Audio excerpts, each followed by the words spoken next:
I'm in the process of putting a Dragonburner with printed Sherpa Mini and a filament cutter on this Ender3v2, but I need something to trigger the cutter.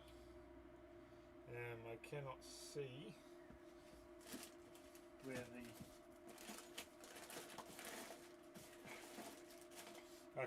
the cutter that I made originally, which is the Dragonburner one, but it goes the wrong way.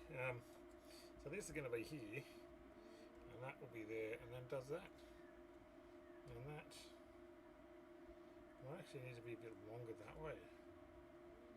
Yeah, it could be a bit deeper, because that's not quite pushing it to the limit.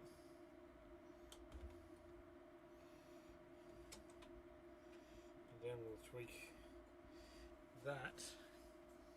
As it stands, we lose about 20 to, that's probably there.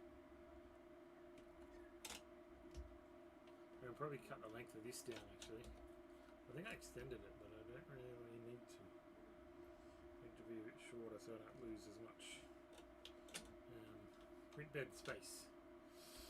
And that is all part of something you probably can't see, but if I zoom out further, I'm working on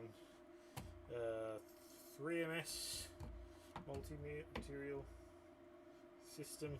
So that's basically 4 extruders, 4 spindles up into a 4:1. I've tried printing these. I'm not happy about any of the ones I've printed.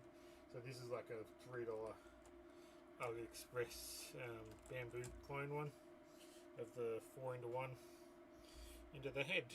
So that's looking pretty good. I might thicken it up and maybe I'll print it again later. But that, I'm pretty happy with that.